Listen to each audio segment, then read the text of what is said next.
Hey guys, welcome to Wrestling Daze and welcome to some breaking news. We've got our next inductee into the Hall of Fame, and this is quite a surprise, but it does make a lot of sense. It's actually a boxer, probably the most famous boxer, maybe the most famous sportsman of all time.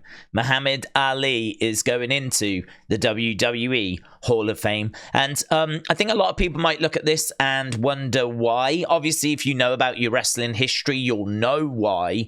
But a lot of youngsters might look at this and not quite understand. But Muhammad Ali was a big boxing fan.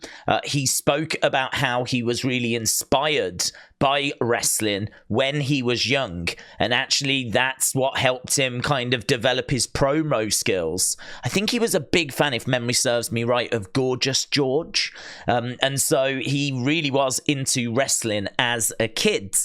He would also go on to face Antonio Inoki in the 70s. That was a wrestler versus boxer match, and is regarded as one of the very first like MMA style matches, like taking two professionals from two different sports, putting them against each other, a boxer and a wrestler, and it was real as well. They actually fought. They ended up fighting to a draw, and it was awful, but it still happened. So Antonio Inoki, the guy that founded New Japan, he took on Muhammad Ali. And of course, not only that, we know that Muhammad Ali stepped into the ring with the likes of Gorilla Monsoon. There's a famous video of Gorilla Monsoon with Muhammad Ali on his shoulders, giving him like an airplane spin, because Muhammad Ali would go to certain wrestling shows. And of course, most famously, he was special referee at WrestleMania 1. It makes sense to put him in this year because it's the 40-year anniversary of WrestleMania. And so we already know the US Express have gone in. They were at WrestleMania 1.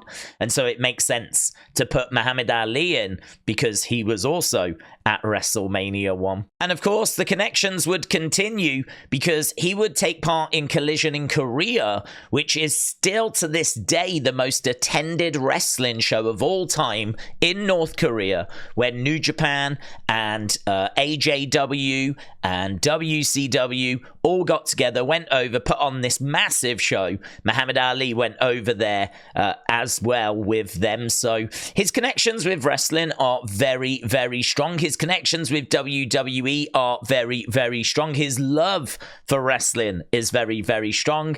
And I think it's brilliant for him to go into the Hall of Fame. I don't know if he's going into like the celebrity wing or how that's kind of working, to be honest, but doesn't really matter. I have no problems with him going into the Hall of Fame. So I still would love to see Cyndi Lauper go in. You know, she played a massive part in WrestleMania 1. And if we are celebrating WrestleMania 1 by putting in the US Express, by putting in Muhammad Ali, I do hope we find a way of getting Cyndi Lauper in there at some point. But yeah, big news, breaking news. Muhammad Ali goes into the Hall of Fame.